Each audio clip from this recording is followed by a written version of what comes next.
Gimana pandangan Mas Sabto, kita ini menghadapi Bahrain? Kan kita lihat ada dua yang nggak dipanggil, Sananta sama Justin Hubner. Ya. Kalau menurut Mas Sabto, kita tipis saja di situ. Kenapa nih kira-kira? Hubner kita tahu karena Cedera ya. cedera. Kalau Sananta kenapa kira-kira? Presence dia di dalam ruang ganti itu yang diinginkan oleh Sintayong. Ya. Semua pemain ditanya siapa pemain yang paling lo respect di tim, semua pasti akan menjawab Jordi Amat. Sintayong kan selalu targetnya Pasti. jauh di atas ekspektasi publik kan. Iya. Ketika bicara Piala Asia U23, dia bilang semifinal. Makanya dia banyak buzzer ya. Banyak maksudnya.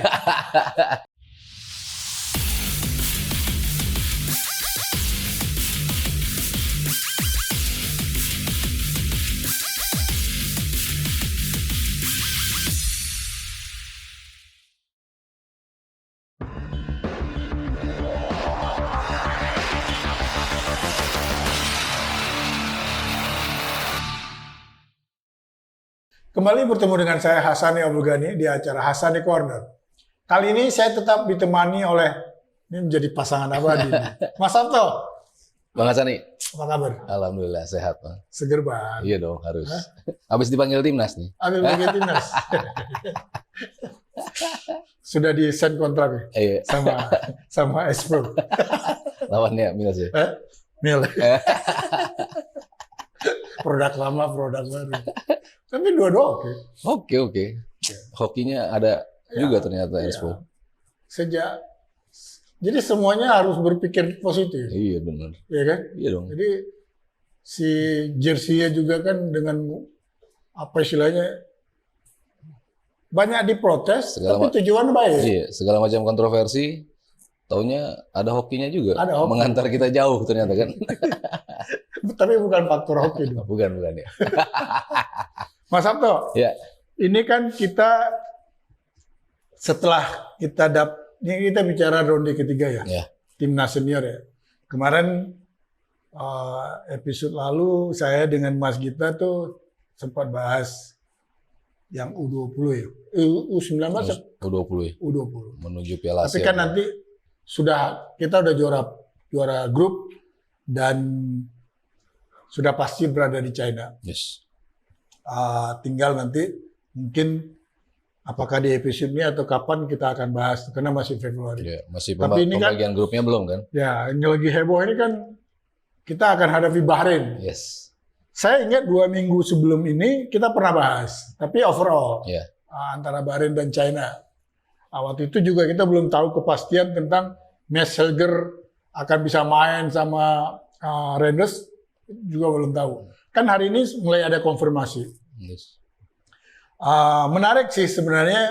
Saya kepingin lihat gimana pandangan Mas Sabto, kita ini menghadapi Bahrain. Tanggal 10. Ya, Bahrain dan China ya. Jadi Dan satu. China, jadi- Bahrain aja. Jadi Karena kan nanti di episode berikut kita baru ngomongin China. Iya, betul. Tapi ya ini kan jatuhnya satu paket ya, karena satu international break, Yes. artinya ketemu dua.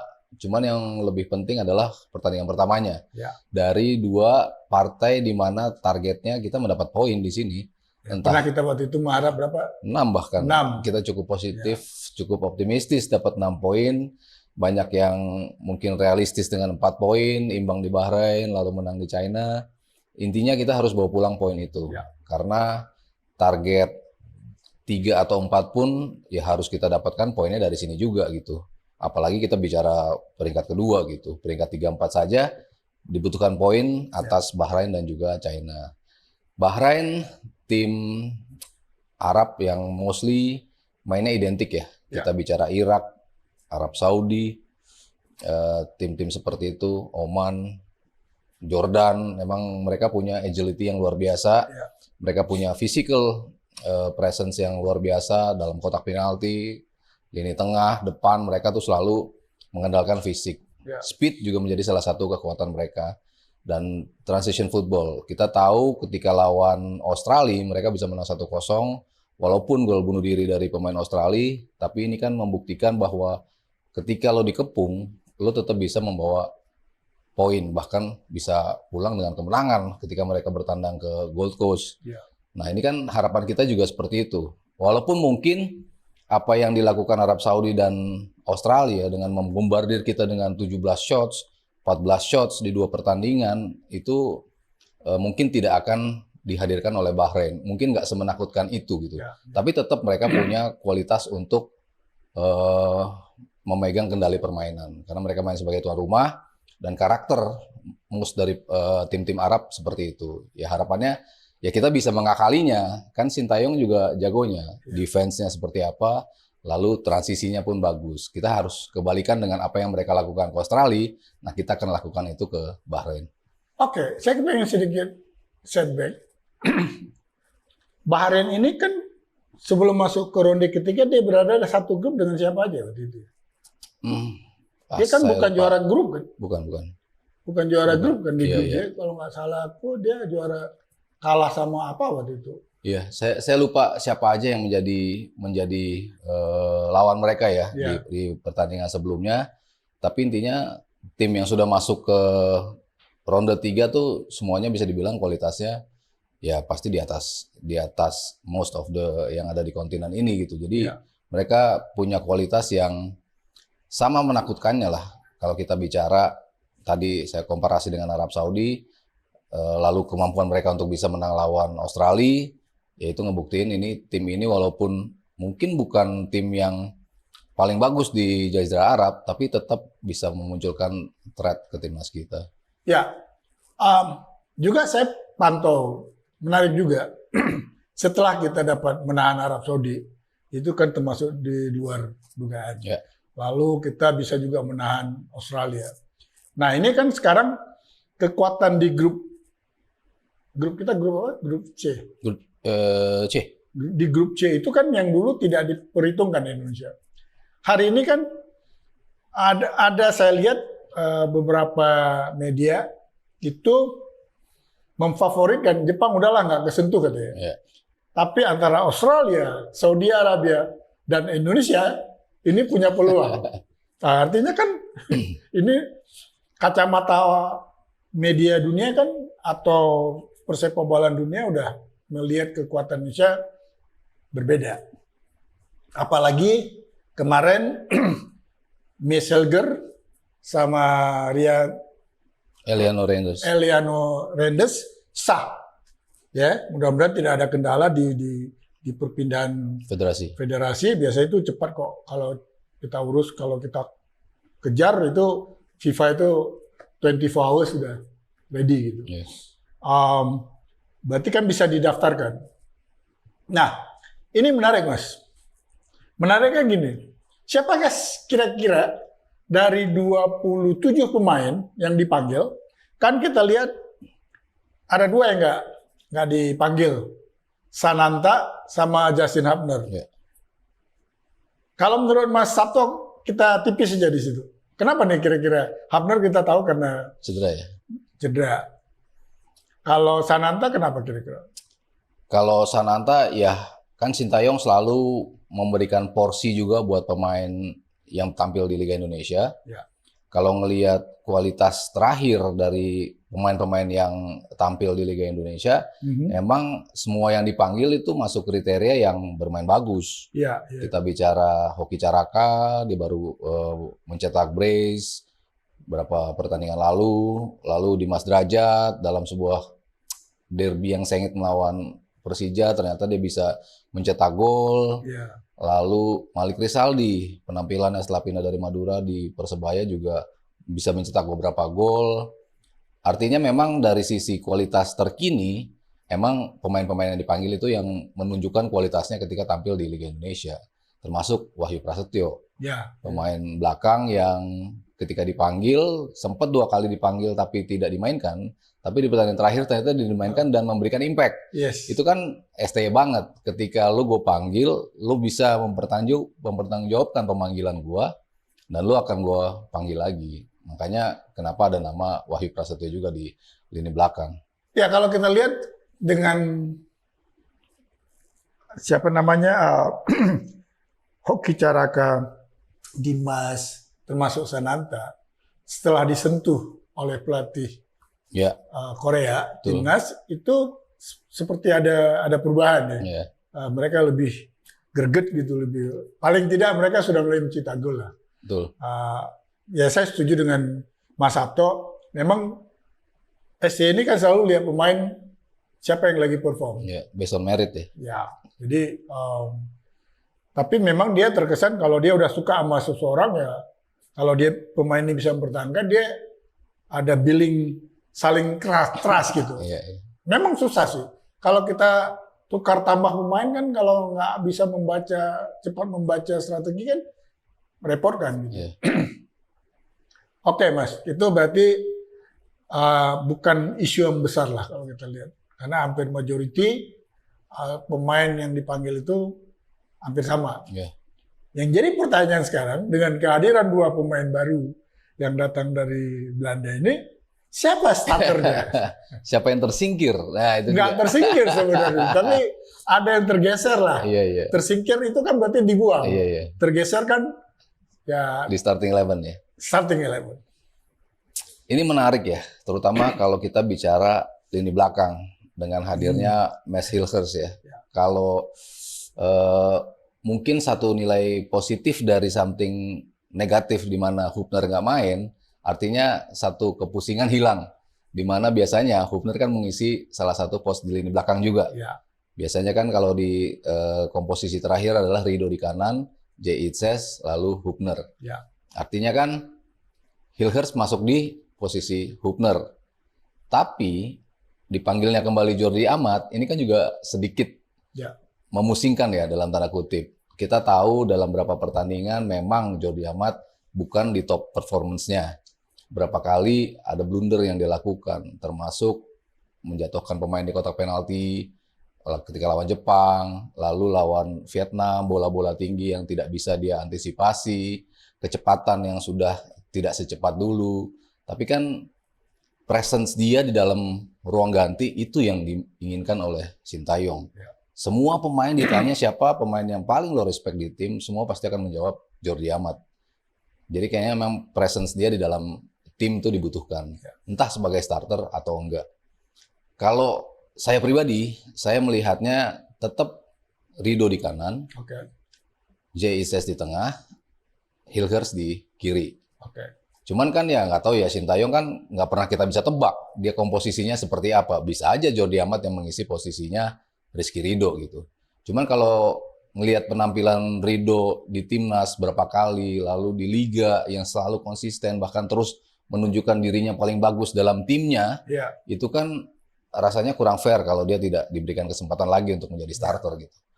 Cuman lagi-lagi kalau kita bicara Bahrain, kita bicara bola-bola crossing, kan dibutuhkan aerial presence yang bagus. Betul. Ya Jordi Amat salah satu yang the best di posisi itu. Ya. J. Itzes ya udah nggak usah kita itu kan lagi lah ya. Lalu tadi kita sempat bicara off air, Jordi Amat kalau dipasangkan dengan pemain yang cepat, dia bisa lebih bagus penampilannya dibandingkan experience dibandingkan dia harus ikutan mengcover pemain yang lain. Seperti kalau dia berpasangan dengan Elkan Bagot kan, dia berapa kali mengcover, dua-duanya nggak punya speed yang bagus, akhirnya keteteran. Itu yang menjadi kendala ketika Jordi Amat tidak dipasangkan dengan pemain yang punya speed. Ya. Tapi ya balik lagi, kita menantikan keputusan terakhir Sintayong siapa yang dimainkan. Tapi kalau saya pribadi, saya melihatnya di lini belakang, Hilgers kiri, J. Itzes, Rido di kanan. Oke, dan posisi kan kita tetap bermain 3-4-3 ya? 3-4-3 ya? Ya. Oke. Sekarang posisi tengah, Verdong kiri. gantikan. Ya. Walsh, Sandy Walsh, Sandi atau Asnawi ya, mungkin dua itu. Tapi Oke. kayaknya Sandy Walsh. Sandy Walsh. Sandy Walsh. Lalu Tom Haye, Tom Haye dan Ivar Jenner kayaknya Ivan itu Jenner, bukan Nathan. atau Nathan ya. Tapi kalau ngelihat melawan Arab dibutuhkan pemain yang mumpung nggak ada atau kita tidak punya Hubner yang dirty worker-nya ya di lini tengah, Jenner kan yang paling bisa menggantikan dengan gaya itu. Ya. Dia juga mainnya keras juga, tanpa kompromi, Ya. slidingnya bagus, interceptnya juga lumayan, dan berapa kali dia dipasangkan dengan Tom Haye, cocok di posisi itu gitu.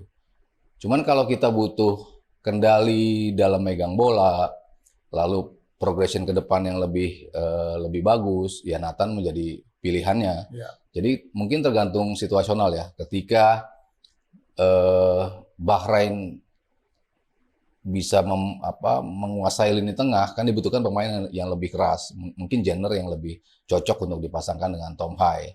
Kalau kiri kanannya tadi Verdong, di kanannya kalau fit ya Sandy Walsh sih. Oke, berarti di depan bakal Rafael, Ragnar sama Di kiri, Mariano. ya kayaknya Eliano Reinders. Lihat. Apa mungkin langsung dipasang?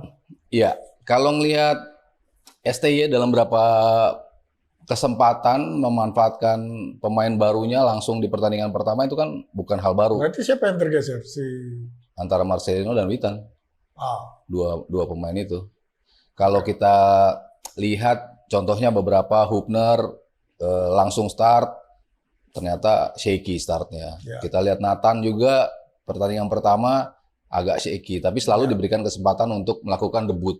Lalu kasusnya Jay Itzes, dia langsung dimainin juga di pertandingan pertama, bagus. langsung outstanding. Habis itu Verdong, Ragnar, starter bagus semua. Terakhir Martin, langsung start, langsung bisa nyetel dengan tim, seolah-olah dia udah main bareng dalam beberapa pertandingan. Jadi nggak menutup kemungkinan kalau starter ini langsung dimainkan. Karena secara kualitas sih pemain bagus. Betul, semua pemain grade A kalau kita bisa bilang semuanya main di level teratas. Salah satu liga top di Eropa, walaupun klubnya bukan klub top, tapi mereka tampil setiap pertandingan di klub tersebut. Dan mereka secara intelijensi gampang membaca strategi pelatih. Betul. Karena itu sudah terbiasa. Ya. Itu mungkin kelemahan beberapa pemain kita kan. Kalau ngerubah konsep, kalau di luar kan itu hal biasa. Ya. Banyak strategi gitu. Tapi ada yang menarik. Kan biasa bad boy-nya kan si Hubner. Lawan tim Arab ini kan harus ada bad boy. Iya. Karena kalau nggak ada bad boy ini Arab nih semena-mena.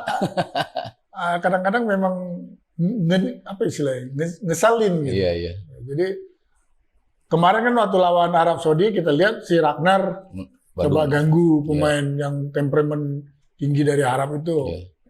Nah sekarang kira-kira siapa nih jadi bad boy-nya dengan tidak ada Hubner?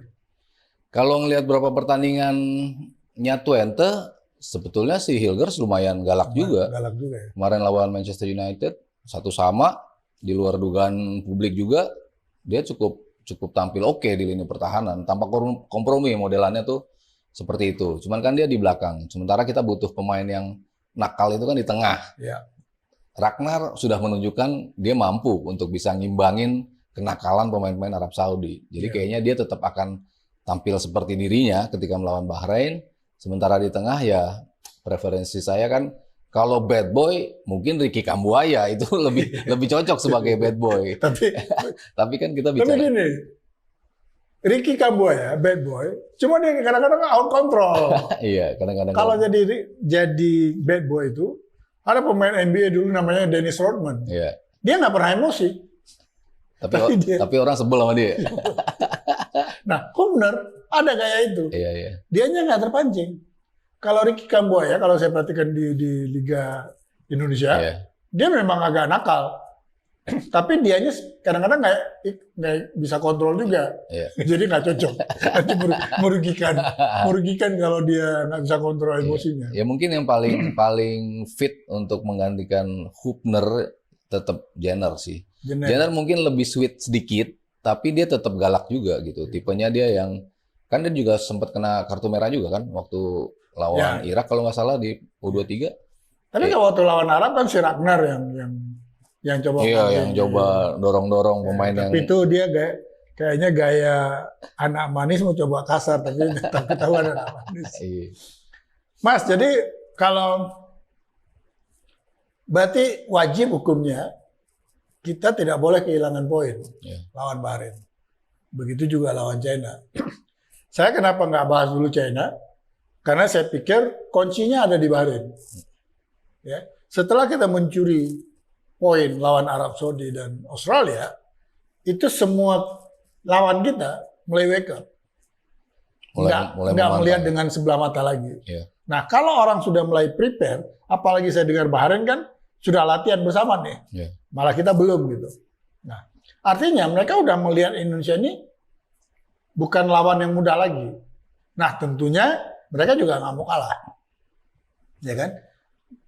Tadi siapapun yang hadir di ronde ketiga secara prestasi kan beda-beda tipis. Nggak ada jaminan mau kayak kita sekarang berapa? 129. 129. Kan nggak ada jaminan. Kita bisa ngembangin yang Australia yang rankingnya di 20-an. Iya. Ya, artinya kan itu bisa terjadi. Nah, Bahrain menurut saya kata kunci. Kalau menurut Mas Sabto, kemungkinan nggak kita kehilangan poin di Bahrain? Dengan materi yang tadi kita coba bahas. Kayaknya nggak jelek-jeleknya imbang sih. Ya bukan melihat otomatis win juga gitu. Karena kan ya tetap aja Bahrain bisa menang lawan Australia kan bukti bahwa kualitas tuh tidak bohong gitu. Mereka gimana pun cara kemenangan itu didapat, ya mereka tetap bisa menang gitu kan. Mereka mau laid back parkir bus, tapi ujung-ujungnya dapat 3 poin, ya sah-sah aja kan. Itu juga kata Indra Syafri kan begitu. Emang apa salahnya parkir bus gitu kan? Yang penting saya bisa menang. Nah, Bahrain kemarin lawan Australia gitu. Jadi ya potensi untuk kita kesulitan jelas ada. Kita tampil away, walaupun kadang-kadang di laga away pun kita tampil lebih bagus. Karena rumputnya lebih bagus, pemain Eropa kita tampilnya lebih enak, lebih smooth gitu kan permainannya. Dan antara pertukaran waktu juga nggak begitu jarak antara Eropa sama Arab. Ya, nggak terlalu jauh. Jadi nggak terlalu jet lag ya mereka ya. Jadi ya walaupun tidak mudah, saya melihatnya bukan laga yang mudah melawan Bahrain. Mungkin lawan China akan sedikit lebih mudah dibandingkan lawan Bahrain. Tapi saya tetap melihat kita punya potensi untuk dapat poin. Ya, artinya dua tim ini menurut kita tempat kita bisa mengkolek poin. Yes. Cuma kalau kita lihat secara kasat mata, China ini lebih mudah kita rebut poin dibandingkan Bahrain. Tapi mudah-mudahan apa yang kita ragukan ini bertolak belakang. Karena apa? Mungkin confident pemain dengan sudah merebut poin dari tim kuat yang ada di grup. Ya. Itu kan awal kita berpikir kan kita kan akan dihajar sama Arab sama Australia lalu down gitu kan. Tapi ternyata kan waktu itu kita pernah membahas dengan Mas Sabto atau dengan siapa kita kayak memprotes jadwal. Tapi ternyata kan kalau kita bisa menangani jadwal yang jelek tadi dengan hasil yang bagus, itu kan berimpact positif. Gitu. Ya mungkin yang tadinya kita melihat China dan Bahrain itu kayaknya kita harus ambil poin dari mereka, tapi masih ada tanda tanya. Kayaknya bisa nggak ya kita betul-betul mengeksekut ini menjadi reality? Tapi based on apa yang kita lakukan terhadap Arab Saudi dan juga Australia, akhirnya ini bukan menjadi sebuah mimpi atau tanda tanya, tapi sebuah keyakinan. Sintayong pun mengatakan 6 poin saya akan dapat, atau tim ini menargetkan 6 poin. Sintayong kan selalu targetnya jauh di atas ekspektasi publik kan. Ketika bicara Piala Asia U23, dia bilang semifinal. Makanya dia banyak buzzer ya. Banyak buzzer ya. Orang kan mikir, wah gila semifinal. Siapapun yang bela Asia dibilang buzzer kan. Buzzer timnas sekarang mereka bilang ya. Gak apa. Kalau dibilang kita buzzer timnas, I'm okay. Yes. Mas, ya saya ingin bahas dikit Hilgers sama Renders. Ini menurut saya kan dulu kan memang dari dulu kita kepingin benar si Hilgers ini, yang akhirnya kita dapat gitu. Ini pun jadi bahan perbincangan di kalangan mungkin di Belanda atau di Eropa lah. Karena Hilgers ini akhirnya milih Indonesia ini kan sesuatu yang menurut saya apa ya? Menurut Mas Sabto kenapa akhirnya dia milih Indonesia? Iya, kalau ini kan Robin van Persie bahkan berkomentar kan. Iya. Ya kan dia bilang dia nggak sabar kayaknya untuk dipanggil ke Belanda. Padahal kayaknya Koeman sedikit lagi nih akan manggil dia. Itu kan versi Robin van Persie mengatakan seperti itu gitu.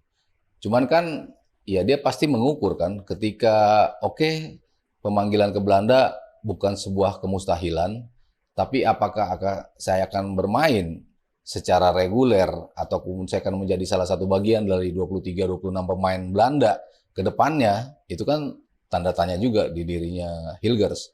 Ketika saya katakan ada di depannya ada Van Dijk, ada Matthias de Ligt, ada Mickey van de Ven sekarang di Spurs yang tampil luar biasa, ada Botman, ada pemain-pemainnya masih ada, kalau saya itu masih ada 7 yang harus digeser oleh Hilgers untuk mendapatkan salah satu dari 2 spot di permainan 4 back Belanda.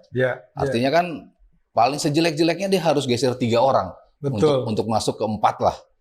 Nah itu kan tidak mudah melihat lawan-lawannya kompetisinya udah di atas dia, hitungannya kan di klub-klub yang tier 1 bahkan juara-juara Eropa yang dimainkan oleh pemain-pemain Belanda yang lain. Jadi mungkin dia melihat kalkulasi lebih visible kalau saya tampil di Indonesia, jaminan startnya lebih besar, lalu dukungan penuh dari publik dari semua kan udah merindukan dia pengen jadi pemain timnas kan. Mungkin dia melihat packaging itu. Ditambah lagi pasti rekan-rekan yang lain kan sudah berbicara gimana rasanya jadi pemain Indonesia. Apa plusnya, apa negatifnya, lebih besar plus atau negatifnya. Kayaknya semua pasti bilang lebih banyak plusnya. Ya, malah beberapa media besar di dunia kayak New York Times, The Atlantic, itu kan sudah membahas. Seakan-akan judulnya From Nowhere, iya kan? From nobody ya mereka. From nobody jadi somebody kan? Dari cerita Hubner, dari cerita si Martin, dia kaget, kok tiba-tiba dia keluar dari lobi hotelnya susah, mau ke shopping mall digerebutin. Jadi kan superstar mereka. Jadi superstar yang selama ini nggak dicuekin dia kan? Itu mungkin mempengaruhi si Hilgers. Tapi sebenarnya ada kata kunci. Mamanya kan asli masih Indonesia, artinya masih kental. Sering pulang ke Manado lagi. Jadi kata mamanya udahlah, mungkin. Karena dari cara dia berbicara dari dulu dia kepingin. Cuma mungkin ada advice dari pihak orang lain secara bisnis. Jangan dulu. Itu mungkin yang membuat dia berpikir. Tapi kalau lihat dari bicara dia, dari hubungan keluarga, di mana dia memang sudah Indonesia banget di rumah. Jadi ininya dilihat dari teman-temannya, yang dulu, ih gila, gua belum jadi star, lo udah jadi star kan? Ini kelebihan timnas kita. Betul. Mudah-mudahan ini bisa, apa yang kita harapkan bisa terlaksana, kita bisa mencuri poin. Kita mengharapkan 3 poin. Lawan Bahrain. Mas, oke. Juga kan kemarin saya lihat ada kerjasama yang dilakukan antara, ini kan saya lihat nih PSSI hari ini itu sudah mulai dilirik. Tidak hanya timnas, tapi secara federasi juga dengan kehadiran tokoh Mas Erik ini membawa impact positif. Ya. Kita lihat kemarin ada pertemuan dengan pihak Belanda, KNVB. Ada kerjasama. Menurut Mas Sabto, kira-kira apa yang bisa kita manfaatkan ini buat Indonesia? Kan jarang nih kerjasama seperti ini. Betul. Dan fokus Pak Erik kan banyak ya, pasti kan. Ketika duduk di kursi Ketua PSSI, pasti kan yang dibenahi kan butuh banyak. Jangka pendeknya apa, jangka pendeknya apa, jangka panjang laginya apa gitu. Jangka pendeknya kan jelas timnas, ada kesempatan untuk bisa tampil di Piala Dunia, kita maksimalkan semua potensi, kita ambil semua jalan yang sesuai koridor, dijalankan. Timnas kita bagus, saya akui timnas kita terbagus dibanding yang saya pernah nonton Indonesia selama ini gitu. Cuman kalau saya ditanya apa sepak bola kita bagus, belum. Saya bilang karena kan sepak bola jauh lebih kompleks, terutama bicara di level bawah. Saya menargetkan minimal 8 tahun tuh untuk bisa menghasilkan pemain yang bagus dari sebuah kompetisi yang bagus untuk bisa menjadi pemain timnas. Jadi kan liganya harus dibenahi dan itu kan sudah mulai sedikit-sedikit dibenahi oleh Pak Erik. VAR sudah dimainkan, impact VAR juga sudah luar biasa. Wasit-wasit luar pun dikaryakan juga untuk bisa menjaga kestabilan liga kita. Itu kan perbaikan juga yang dia lakukan. Putri juga menjadi salah satu concern. Ya. Kita nggak punya liga, timnas kita juga nggak tahu pemainnya datang dari mana. Itu kan juga harus dibenahi oleh Pak Erik. Ya KNVB harus kita akui, grassroots mereka luar biasa. Sepak bola putri mereka juga luar biasa. Juara Eropa, semifinalis Piala Dunia, Olimpiade. Itu kan ngebuktiin mereka menjalankan sepak bolanya dengan benar. Ya kita tentunya butuh advice, bantuan, know-how-nya tentang kelola sepak bola yang grassroots. Nah itu makanya kenapa kerjasama itu dilakukan. Dan impact-nya kan langsung terasa ketika timnas putri nanti akan tampil di sana kan melawan timnas Belanda bulan Oktober atau November kalau saya tidak salah.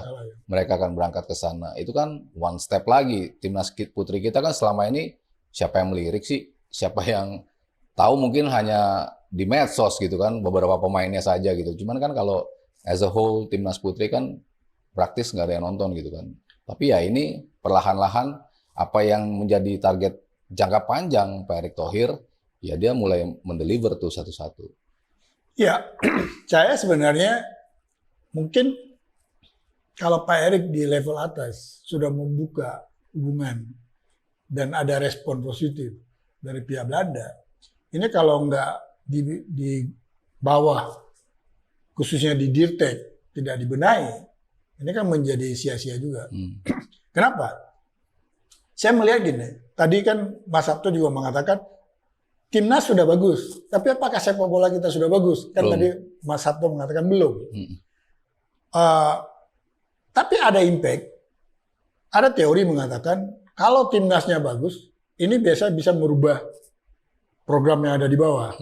Nah ini kan sebenarnya bisa kita ikutin hari ini. Dengan timnas sekarang bagus, kita benahin liganya pelan-pelan. Ya. Karena sebenarnya pembenahan di liga itu is about manajemen aja. Kata kuncinya, kalau menurut riset yang pernah kami lakukan, itu ada di grassroots.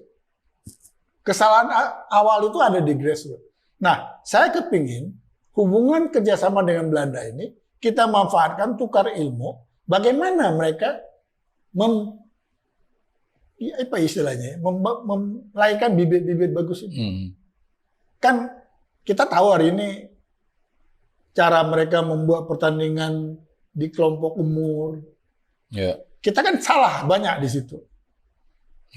Kalau saya berpikir, kalau ini tidak dimanfaatkan oleh tim PSSI, khususnya di Departemen Dirtek, untuk mempelajari cara dasar bermain bola yang benar, ini sia-sia hubungan di level atas. Ya kan harus dibaca nih oleh orang di bawah gitu. Ya, input dari kita ke sana, karena dulu saya kan pernah membuat riset, harus ada School of Excellence untuk merubah itu. Betul. Nah, kenapa nggak dibuat kayak gitu? Dibuat kerjasama dengan Belanda. Mereka udah open kan dulu. Nah, itu satu. Kedua, saya lihat juga kemarin, ini jarang terjadi. Biasa kan kita di antara region itu kan gontok-gontokan. Malah kita kan terkesan dengan Malaysia di level bawah kayak nggak benar gitu ya. Nah, memang kadang-kadang Malaysia ini kan kalau melihat Indonesia kan nggak tahu siapa yang ngiri nih, apa Indonesia yang ngiri Malaysia atau Malaysia yang ngiri kita. Sebenarnya kan kakak beradik ini. Tapi ada yang menarik kemarin, itu ketua PSSI-nya Thailand, Madam Pang datang. Ketemu Bos Erick. Wah, apa nih? Kan ini menarik. Nah ini menurut Mas Sabto ini kan, saya sih selama ngikutin PSSI belum pernah nih terjadi. Pernah terjadi nggak kayak gitu? Kayaknya belum ya. Belum ya. Kalau mengangkat sebuah isu dalam region kan memang selalu menarik ya. Maksudnya kita kalau regionnya kuat, kan otomatis persaingannya menjadi sehat. Karena harus diakui belakangan tuh udah agak mulai ini nih, keluar jalur nih persaingannya. Persaingan antara Indonesia, Malaysia, Thailand, ke arah yang negatif. Ya. Padahal dulu kan kita nggak pernah seperti itu gitu. Betul. Bus Thailand kemarin dilemparin di GBK, Ya, yang kayak gitu kan something yang ya harusnya nggak terjadi. Maksudnya apa yang lo lakukan itu, apakah lo siap kalau timnas lo digituin di negara sana? Itu kan maksudnya nggak dipikirkan sih sama fans kita kan, harusnya itu menjadi salah satu concern gitu. Dan ledek-ledekan di sosmed itu udah menurut saya udah keluar jalur gitu. Ya alangkah baiknya kalau memang dari federasi kan setup standards-nya seperti apa. Kalau ada pertandingan sesama melawan mereka, apa do's and don'ts-nya yang kayak gitu. Kalau bisa kerjasama, kalau Thailand, ya saya harus akui grassroots-nya jauh lebih bagus dibanding kita. Ya. Bahkan liganya nomor 7 di Asia.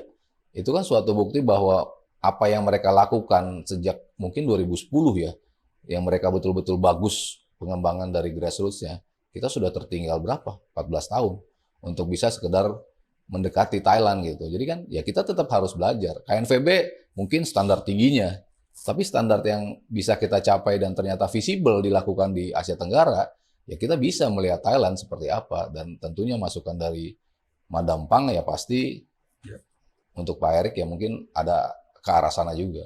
Ya karena ini dua pemimpin yang menurut saya generasi milenial. Termasuk bukan kelompok baby boomer.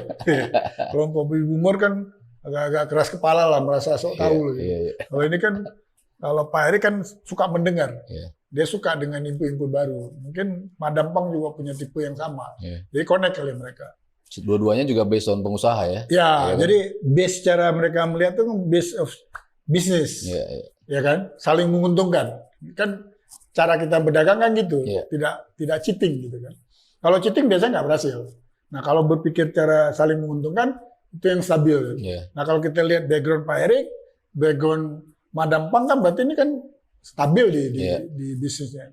Mudah-mudahan. Tapi saya gini, karena tadi udah sentuh masalah grassroots, ini menjadi penting. Nah kan liganya itu harus menjadi impian buat anak-anak. Nah, lalu kalau hari ini timnas dengan kita bawa pemain-pemain yang bermain di luar, yang anak-anak Indonesia kita ajak kembali, yang sebagian masih ada yang nggak setuju, biarin aja, karena mereka juga nggak terbuka. Yang nggak setuju dengan program ini kan nggak terbuka, nggak perlu sebut nama lah, ya kan? Nggak terbuka dia, sedangkan dunia udah berubah, ya kan? Klinsmann aja, saya dapat satu video dia ngomong naturalisasi itu sekarang ini sesuatu yang dibutuhkan. Malah keluarga saya bilang anak dia sekarang bermain di tim junior Amerika. Bisa saja nanti dia pindah ke Jerman. Jadi bukan lagi hal yang tabu. Kalau mereka masih bicara ini berarti yang berbicara soal permasalahan itu masih buka kitab lama. Jadi dia nggak terbuka dengan perubahan. Nggak keep up dengan. Tapi benar, kalau kita momen timnas sekarang hari ini nggak kita perbaiki di grassroots, tadi kan Mas Sabto mengatakan Thailand one of the best di region, ya kan? Vietnam sudah mulai masuk. Ini kalau untuk grassroots, Kamboja luar biasa. Myanmar juga belum kelihatan, tapi nanti. Nah kalau kita nggak berubah, kan yang main sekarang umur 20-an. 10 tahun lagi udah habis. Nah seharusnya, kan dulu selalu debat kita, nggak perlu kita bawa pemain dari luar kalau memang kita punya materi yang bagus. Betul. Nah kalau ini udah kita berikan kayak gitu nggak berubah, ya jangan salahkan juga. Jadi menurut saya ya, tadi hubungan yang telah dibangun sekarang, lewat Belanda, kita juga sebenarnya hubungan kita dengan Jerman baik. Bundesliga itu kami beberapa kali perusahaan kami dipakai oleh Bundesliga untuk kerjasama sama mereka. Jadi sebenarnya Bundesliga itu juga melihat pasar Indonesia sebuah pasar potensial. Jadi kalau ini bisa kita manfaatkan untuk kegiatan-kegiatan yang sifatnya CSR di grassroots, kenapa tidak? Nah ini kembali lagi kepada federasi. Saya nggak bebankan kepada Pak Erik, tapi saya bebankan ini kepada Dirtek. Karena Dirtek menjadi tanggung jawabnya bukan ke timnas sebenarnya. Dengan timnas hari ini mempunyai pelatih yang bagus, udah kalian fokus ke grassroots. Karena kan Liga sudah ada ini pikirin LIB. Di grassroots nggak ada yang pikirin. Kalau semua pikirin timnas, kasihan nih grassroots. Siapa yang... Asprof ya? Saya bukan nggak percaya Asprof, tapi Asprof ini mesti dikasih guidance. Iya, iya. Harus ada orang profesional di, Yes. ya kan? Saya lebih lihat itu sih. Ya, jadi guidance ini harus datang dari pusat. Baru dikasih. Konsep dulu kami buat School of Aviation itu salah satu, tapi nggak tahu how-nya. Ya terserah lah. Tapi maksudnya kalau ini tidak memanfaatkan rugi sendiri. Iya. Mas Sabto, waduh kepingin ngobrol. Kalau udah ngomong grassroots deh tersentuh. Panjang Gitu. pasti ya, iya. Karena kan itu poin dasar. Betul. Ya kan. Tapi kita juga ingin melihat stabil. Iya. Saya dulu berprinsip ini. Anak-anak ini harus punya dream. Dreamnya di mana? Jadi pemain liga. Iya. Kenapa? Kalau udah main liga, perubahan ekonominya, perubahan status sosial, culture dia, keluarganya. Itu kalau kita lihat di Amerika, di Eropa kan seperti itu. Di Brazil kan seperti itu. Iya. Dari keluarga yang nggak ada, tiba-tiba jadi pemain profesional, dia berubah. Dream ini yang belum dia dapat sempurna. Nah, saya lihat Pak Erik selain timnas berpikir kepada liga. Kan nggak mungkin langsung pergi ke sini. Kalau liga ini jadi benar, maka grassroots ini akan bersinambungan. Tapi juga harus dipikirin. Kira-kira ke sana lah. Kalau kita alur sederhananya seperti itu. Kayak kita waktu kecil punya dream mau jadi seseorang. Either jadi profesional, either jadi dokter, jadi Insinyur, engineering, apapun atau itu. jadi orang, jarang pengen jadi orang kaya kan? Iya. Benar kan? Iya. Pengen. Jadi mimpi itu harus dibangun kepada tim-tim anak-anak. Saya melihat cara grassroots hari ini masih ada tipikal pola lama kalah menang. Ya, itu yang keliru. Harus dirubah. Jadi itu maksud saya dari federasi harus berani merubah sistem itu. Betul, betul. Iya kan? Iya. Wah ini kita agak emosional kalau udah ngomong di sana. Karena inti masalahnya nggak pernah diselesaikan. Ya. Kita terbuai di atas. Dan semuanya ikut bertanggung jawab. Orang tua anak pun bertanggung jawab. Karena menargetkan anaknya menang kan. Betul. Jadi anaknya akan berpikir gimana cara gue menang. Nggak mikirin teknik bermainnya kan. Ya. Sementara yang di luar sana, di Belanda, ya lo teknik sampai lo katam dengan teknik, lo akan bisa kemana aja bisa gitu. Menang kalah belakangan. It's about fun kan kalau di level grassroots. Kan dari fun menjadi nanti, ya kan awalnya dari fun. Iya. Jadi ya mudah-mudahan lah Mas. Mas Sabto, terima kasih banyak. Sama-sama Bang Azani. Waduh panjang juga nih. Karena biasanya kalau panjang hasilnya positif nih. Mudah-mudahan kepada penggemar Hassani Corner tidak bosan-bosan, kami tetap terbuka dengan input dari kalian, termasuk kritik-kritik yang jangan menghujat lah, karena itu tidak baik. Mari kita membangun dengan sistem mengkritik, membangun, memberi input-input yang terbaik kepada kami maupun kepada sepak bola secara overall. All about sport.